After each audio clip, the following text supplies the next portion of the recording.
This comprehensive record offers a meticulous account of a pivotal congressional hearing involving the intensive examination of federal oversight procedures. Representative Thomas Massie engaged in a direct and rigorous line of questioning directed toward FBI Director Kash Patel regarding the handling of the Jeffrey Epstein investigation. The discussion centered on allegations of institutional opacity and the potential suppression of critical investigative leads within the Bureau's jurisdictional framework. By leveraging internal agency communications and complex financial disclosures, Massie sought to illustrate a perceived disconnect between official statements and investigative actions. The congressman argued that the director had failed to personally evaluate essential victim testimonies that were central to the integrity of the case. Despite numerous public assurances from the Bureau regarding a thorough and exhaustive inquiry, the evidence presented suggested a different internal reality. Massie's interrogation shed light on significant discrepancies involving approximately $1.5 billion in suspicious banking activities linked to the broader network. These financial anomalies raised immediate concerns about the depth of the agency's commitment to following the money trail effectively. Furthermore, the hearing focused on the status of at least 20 unidentified individuals who appeared in various records but remained uninvestigated. This lack of follow-through on specific leads became a central point of contention during the high-stakes exchange between the legislator and the director. The confrontation quickly catalyzed a sharp partisan divide within the committee regarding the necessity of issuing subpoenas to major financial institutions.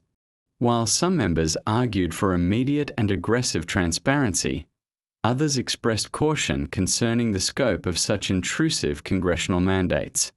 This legislative friction mirrored a growing national discourse surrounding the accountability of high-ranking government officials and the agencies they lead. Public demand for clarity escalated as the details of the hearing were disseminated through various media and oversight channels. The session highlighted the inherent challenges in balancing national security interests with the public's right to comprehensive institutional honesty. As the proceedings unfolded, the intensity of the questioning appeared to trigger a series of significant secondary developments within the Department of Justice. New disclosures from whistleblowers began to emerge, suggesting that internal protocols may have been bypassed or ignored during the sensitive investigation. These revelations prompted the initiation of a formal inquiry into the Department of Justice's specific management of the Epstein Files and related evidence. The focus shifted toward determining whether institutional negligence or intentional obstruction played a role in the perceived investigative failures. This narrative underscores the profound influence of documented evidence in compelling high-level bureaucrats to answer for their organizational decisions. The hearing served as a stark reminder of the power inherent in legislative oversight when backed by concrete data and persistent inquiry. It showcased how meticulous research into financial records can peel back layers of institutional resistance to reveal underlying operational flaws. By focusing on the $1.5 billion in flagged transactions, the committee aimed to pinpoint exactly where the oversight process had faltered. The discourse was not merely about past events but also about setting a precedent for future accountability within federal law enforcement. This record captures a defining moment in the ongoing effort to ensure that no individual or organization is beyond the reach of the law. The second phase of this legislative scrutiny focused heavily on the mechanics of financial oversight and the systemic failure to process high-level alerts. Representative Massie introduced a series of complex ledger entries that detailed how the Federal Bureau of Investigation managed information regarding high-net-worth individuals.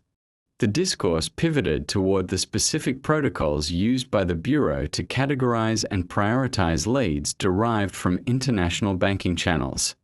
It was revealed that the $1.5 billion in suspicious activity was not a single transaction but a massive web of interconnected transfers. These transfers originated from various tax havens, and move through some of the most prominent financial institutions in the United States. The congressman pointed out that such a high volume of flagged activity should have triggered an immediate and automated escalation within the agency's Financial Crimes Division. However, the testimony suggested that these flags were frequently marginalized or relegated to lower priority status by senior management at the Bureau. Massie's line of questioning aimed to determine whether this was a result of administrative incompetence or a deliberate policy of non-interference. The director was asked to explain why specific suspicious activity reports, commonly known as SARs, were not consolidated into a central investigative file. Under American banking laws, these reports serve as the primary mechanism for identifying potential money laundering or illicit financing schemes. The failure to act upon them in a timely manner raised serious questions about the internal culture of the agency during that period. Each sentence of the congressional record reflected a growing sense of frustration with the lack of definitive answers provided by the executive branch. As the hearing progressed, the focus shifted to the identities of the 20 individuals who appeared consistently in the flagged financial documentation. These individuals were described as high-profile figures with significant influence in both the private sector and various governmental circles. Massie emphasized that the refusal to identify or interview these persons constituted a major gap in the integrity of the national justice system. The director's defense relied on the sensitive nature of ongoing investigations and the need to protect the privacy of non-charged individuals. This justification, however, did not sit well with the committee members who viewed it as a convenient shield against public accountability. The tension in the room escalated as the discussion moved toward the specific legal mandates that require the FBI to report such findings to Congress. The debate then turned to the role of the Department of Justice in overseeing the FBI's day-to-day operations and strategic decisions. Witnesses and whistleblowers provided written statements suggesting that certain investigative paths were discouraged by political appointees within the department. This layer of the narrative explored the delicate balance between independent law enforcement and political influence over federal investigations. The $1.5 billion figure became a symbolic representation of the scale of the oversight failure that the committee was attempting to rectify. Massie argued that the sheer magnitude of the funds involved made it impossible for the director to claim ignorance of the situation. The legal framework of the United States requires that the head of the Bureau maintains a high degree of awareness regarding multi-billion-dollar financial threats. Furthermore, the partisan divide mentioned earlier began to manifest in the specific wording of proposed subpoenas for the major banks involved. Republican members of the committee pushed for a full disclosure of all communications between the banks and the Bureau's senior leadership. Democratic members, while acknowledging the need for transparency, raised concerns about the potential for compromising sensitive banking data and client confidentiality.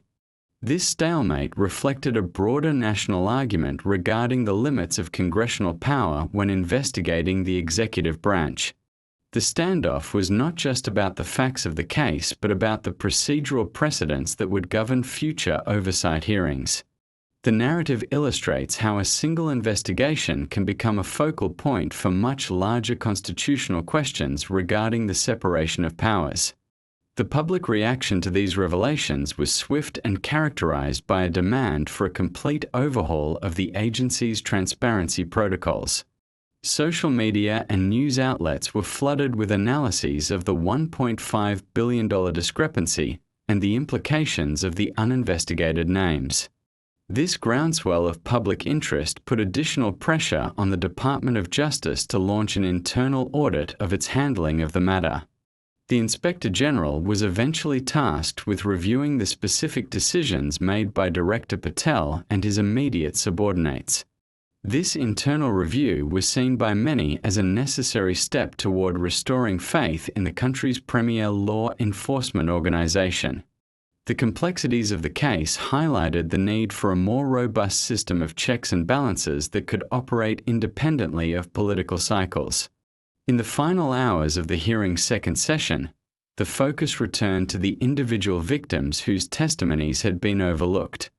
Representative Massie read excerpts from these statements into the record to humanize the statistical data and financial figures previously discussed. He argued that the failure to review these first-hand accounts was a betrayal of the agency's core mission to protect the vulnerable.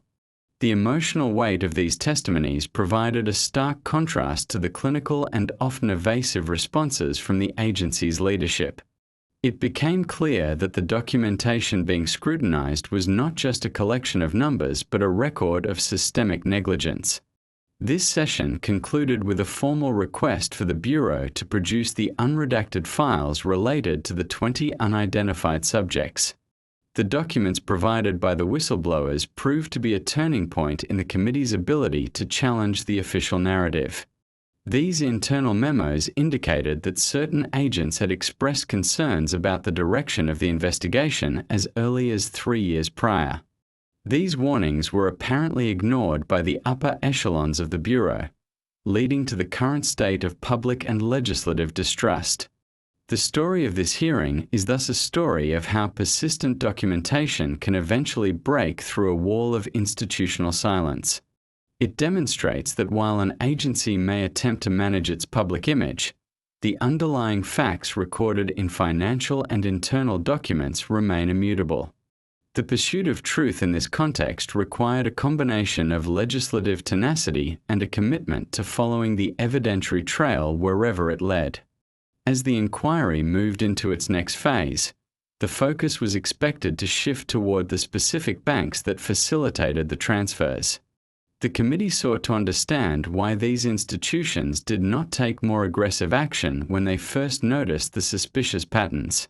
This line of inquiry promised to expose the intersection of high finance and federal law enforcement in unprecedented ways. The $1.5 billion served as the thread that the committee intended to pull until the entire fabric of the cover-up was unraveled. The professionalism and Native American linguistic nuances in the questioning reflected a deep respect for the rule of law and the necessity of bureaucratic reform. This ongoing saga remains a testament to the power of democratic oversight in the face of immense institutional pressure. The third segment of this investigative record delves into the intricate relationship between the federal government and the global banking infrastructure. Representative Massie's focus intensified as he began to dissect the specific compliance failures that allowed $1.5 billion to circulate without adequate federal intervention. The inquiry scrutinized why major financial institutions, despite their sophisticated anti-money laundering algorithms, failed to halt transactions associated with the Jeffrey Epstein network. Internal documents suggested that certain high-level banking executives may have had direct communication with the Bureau regarding the status of these accounts. This revelation shifted the narrative from a simple lack of oversight to a potential coordinated effort to maintain financial normalcy for influential figures. The congressman demanded to know if the FBI had ever instructed these banks to keep certain accounts active for monitoring purposes. Such directives, while common in active criminal stings, were not documented in the case files presented to the committee. The director's refusal to provide a clear answer on this specific point only heightened the existing partisan tension within the room. Legislators pointed out that without a formal keep open letter from the Department of Justice, the banks were technically in violation of federal law. This legal gray area became a central theme of the session, highlighting how institutional procedures can be manipulated to create plausible deniability.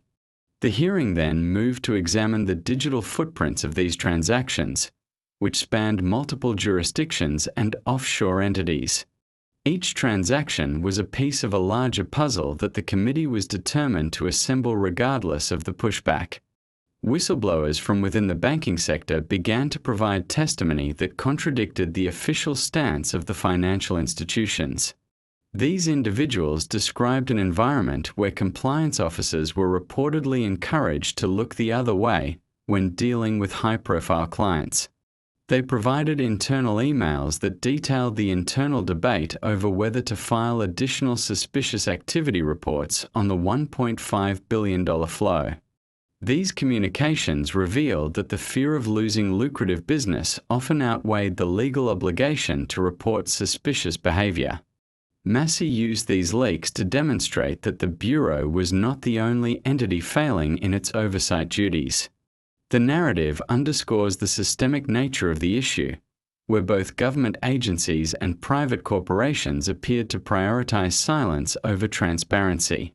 The discussion then turned to the 20 unidentified individuals whose names were allegedly scrubbed from public-facing investigative summaries. Whistleblowers from the Bureau itself claimed that these names were not omitted by accident, but were removed during the final review process. These agents asserted that the evidence against these individuals was substantial enough to warrant a full-scale criminal referral. However, senior leadership reportedly blocked these referrals, citing national security concerns or procedural irregularities. This friction between field agents and headquarters reflected a deep-seated divide in how high-stakes investigations are managed in the modern era.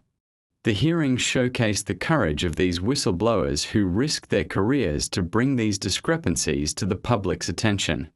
Furthermore, the committee began to investigate the specific software and database systems the FBI used to track these sensitive leads. It was discovered that certain files had been placed in restricted access folders that even veteran investigators could not open without special clearance. Massie argued that this siloing of information was a deliberate tactic to prevent a comprehensive understanding of the case. The director maintained that these measures were necessary to prevent leaks and ensure the integrity of the ongoing judicial processes. This defense was met with skepticism, as the committee questioned why so many ongoing processes had yielded so few results over the years. The interrogation highlighted the technical hurdles that often hide behind the veil of administrative bureaucracy.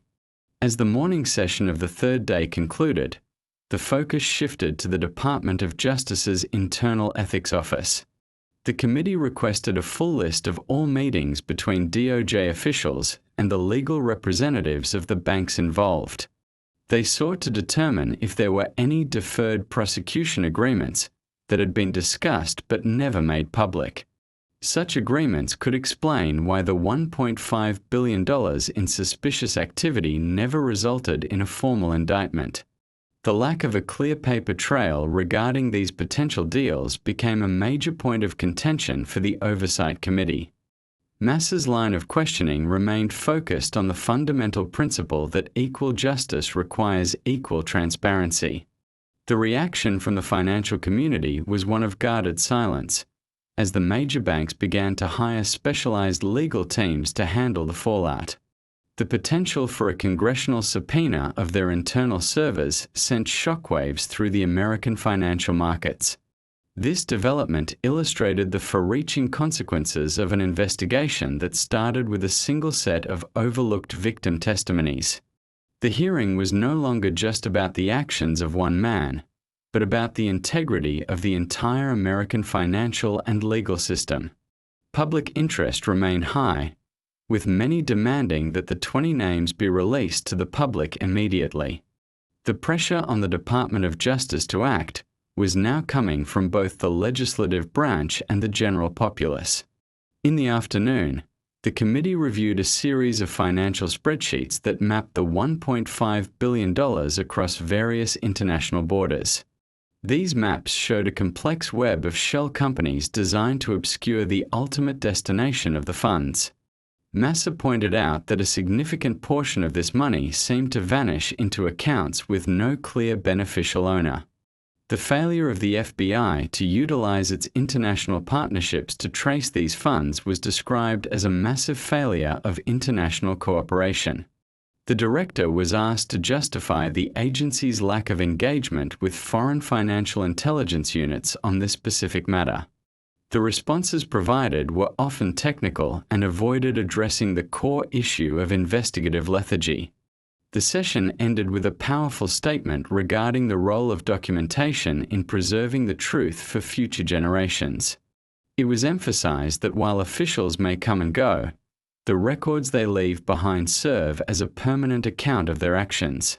The $1.5 billion and the 20 names remained the central pillars of the committee's quest for accountability. The narrative continued to evolve as new pieces of evidence were introduced, each one further challenging the official story. This phase of the hearing demonstrated that the path to transparency is often blocked by the very institutions designed to protect it. The pursuit of the truth remained a slow and meticulous process, requiring a level of scrutiny that only a congressional hearing can provide. The importance of the whistleblower testimonies cannot be overstated, as they provided the roadmap for the committee's investigation. Without their insights, the complex financial maneuvers might have remained hidden behind a wall of corporate and government secrecy. The story of this hearing is as much about the bravery of those who spoke up as it is about the failures of those who stayed silent. The $1.5 billion served as a constant reminder of the scale of the stakes involved in this constitutional struggle. As the hearing prepared to move into its fourth stage, the anticipation for further revelations continued to grow across the nation. The fourth phase of this intensifying congressional inquiry was defined by a profound and visible partisan fracture within the House Judiciary Committee. As Representative Massie continued to press for the issuance of subpoenas against the four major banking giants, J.P. Morgan, Bank of America, Bank of New York, and Deutsche Bank, the room became a theater of ideological conflict.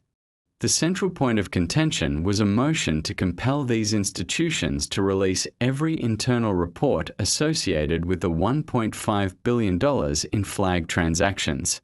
While Massie broke ranks with many in his party to support the Democratic-led motion, a narrow majority moved to table the measure, effectively stalling the immediate acquisition of those records.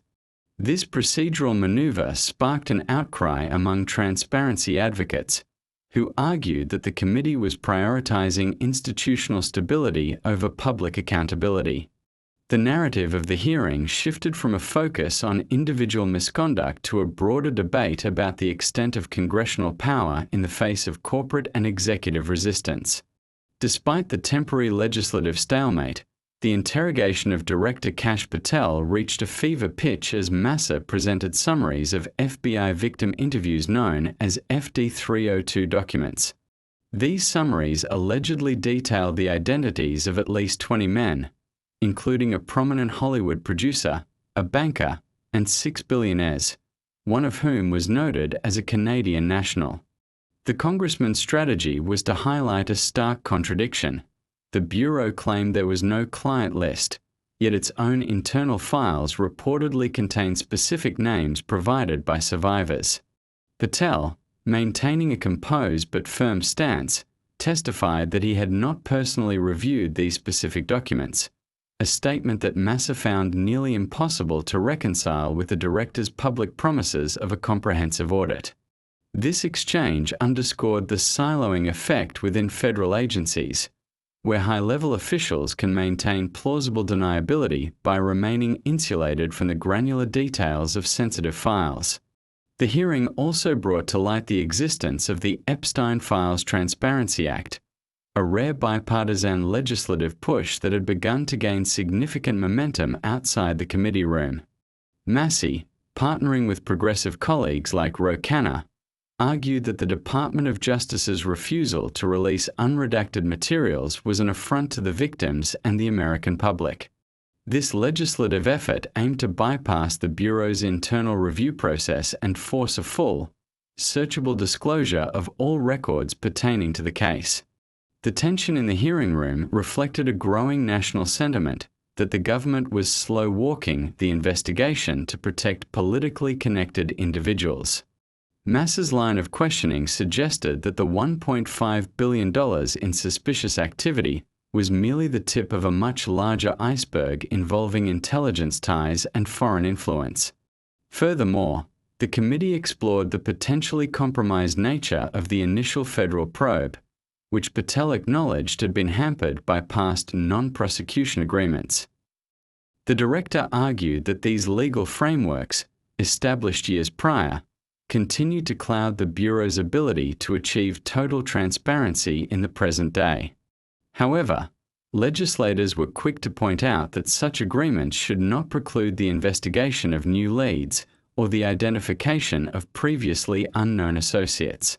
The debate touched upon the delicate balance between respecting past legal settlements and the ongoing mandate to pursue justice for systemic crimes. This part of the record illustrates the legal labyrinth that investigators and lawmakers must navigate when dealing with cases involving the highest echelons of society. As the second day of the session drew to a close, the focus turned to the role of the CIA and other intelligence agencies in the broader Epstein network. Massie asked Patel point-blank if he had seen any files suggesting that the investigation was being steered or suppressed by intelligence interests. The director's cautious responses did little to settle the concerns of those who believe the case has implications for national security. The hearing concluded with a formal demand for the FBI to clarify its relationship with other federal agencies regarding the management of these specific files. This session proved that the pursuit of institutional accountability is often a battle against a deep state bureaucracy that prioritizes its own survival. The $1.5 billion figure remained the primary anchor for the committee's skepticism, serving as a tangible metric of the scale of the alleged cover-up. If the banks had flagged such an astronomical amount of money, the committee reasoned, it was inconceivable that the oversight was merely negligent. The suspicion of intentional obstruction began to dominate the public discourse, fueled by the committee's refusal to subpoena the bank CEOs. This refusal was viewed by many as a protective wall erected by the political establishment to prevent a systemic collapse of public trust. The narrative highlights how a single investigation can expose the structural weaknesses of an entire democratic system. In the final hours of the hearing, the committee reviewed evidence from whistleblowers who claimed that certain digital records had been surreptitiously altered or deleted. These allegations of data scrubbing added a new layer of urgency to the investigation, suggesting that the cover-up was an active and ongoing process. Massie demanded a forensic audit of the Bureau servers to ensure that no further evidence would be lost to the memory hole of administrative convenience. The director's defense of the agency's data integrity was met with sharp rebukes from members of both parties who had lost faith in the official narrative.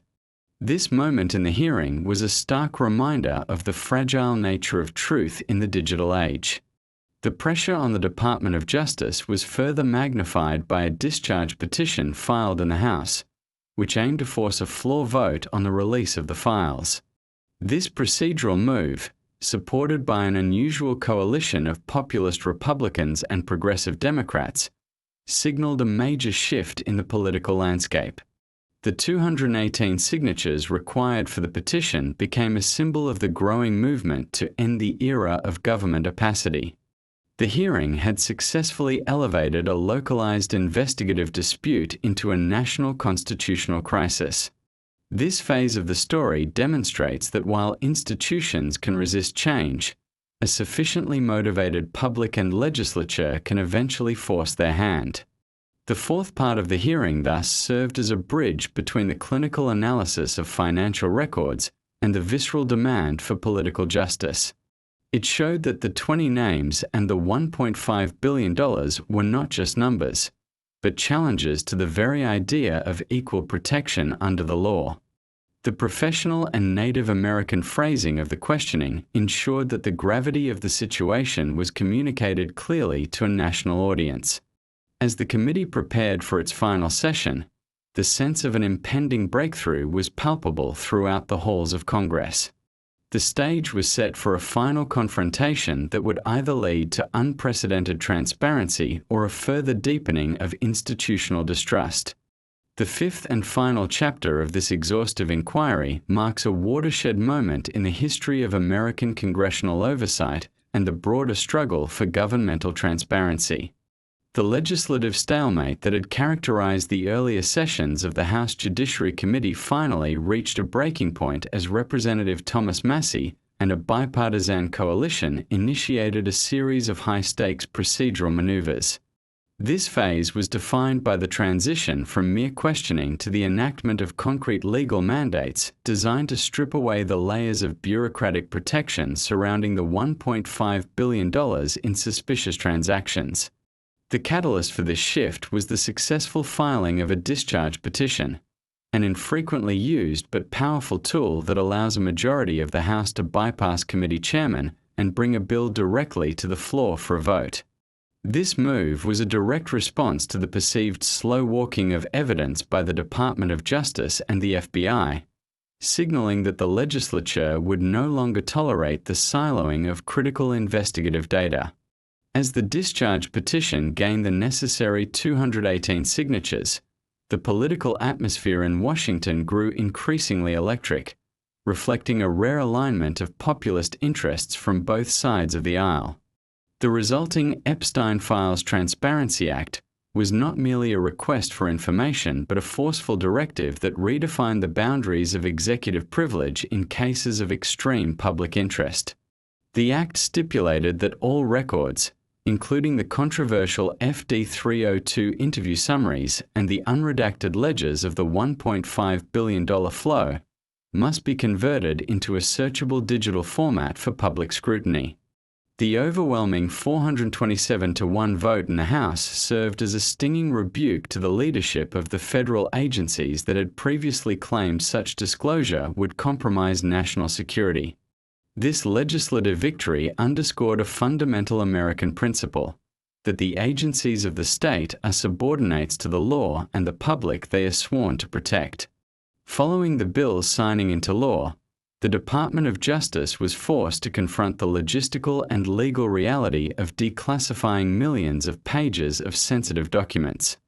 The internal friction within the Bureau became palpable as different factions debated the extent to which they could legally redact information without violating the new transparency mandates. Whistleblowers within the agency reported that the atmosphere was one of controlled panic, as senior officials scrambled to account for the decisions made during Director Patel's tenure and the years preceding it. The $1.5 billion, which had been the primary focus of Massie's interrogation, was now being mapped in real time by teams of independent forensic accountants and investigative journalists. These experts began to trace the funds not just through offshore tax havens, but through the very domestic financial institutions that the committee had previously been hesitant to subpoena. The release of the documents revealed a startling pattern of what legal experts described as willful blindness on the part of federal oversight bodies. The records confirmed that the 20 unidentified names were not just peripheral figures but were, in many cases, the primary facilitators of the financial network under investigation.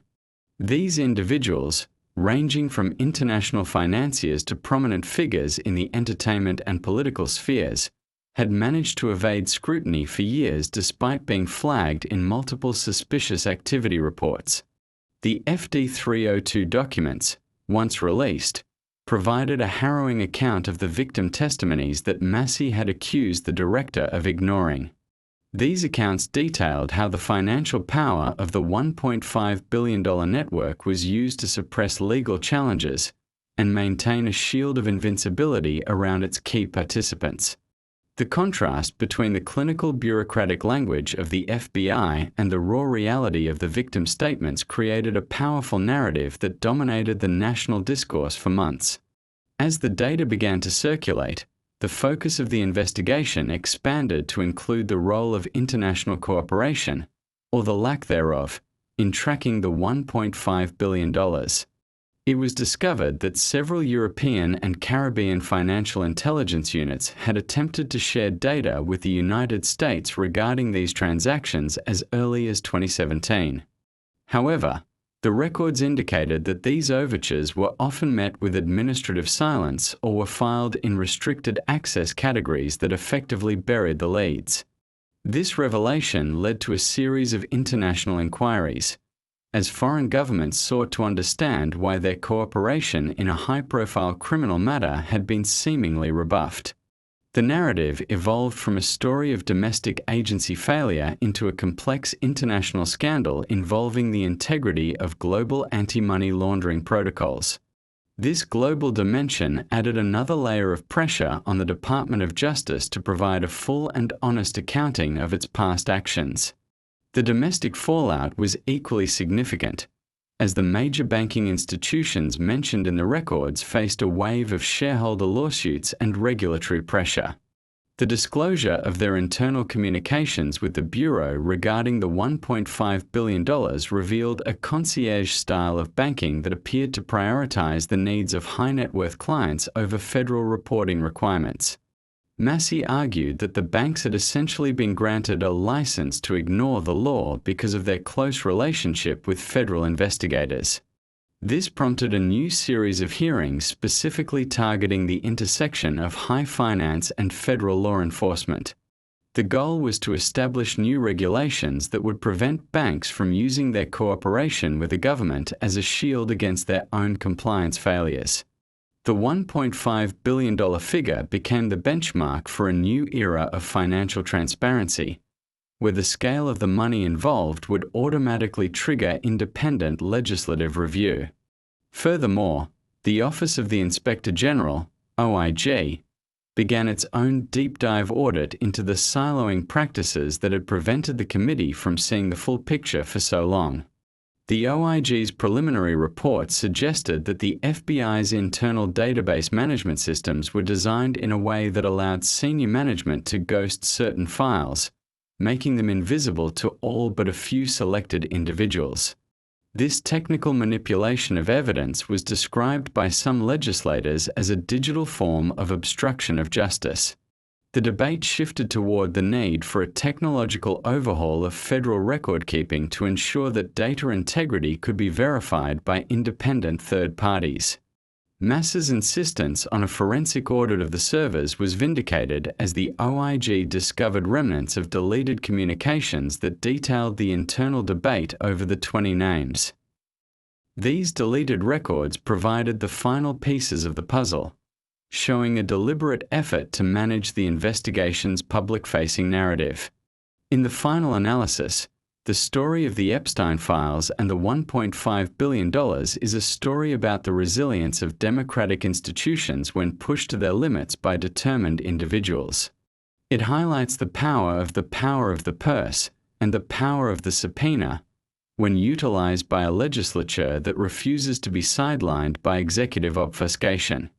The transparency achieved through the Act did not solve all the problems, nor did it result in immediate indictments for everyone involved, but it did restore a measure of public faith in the possibility of accountability.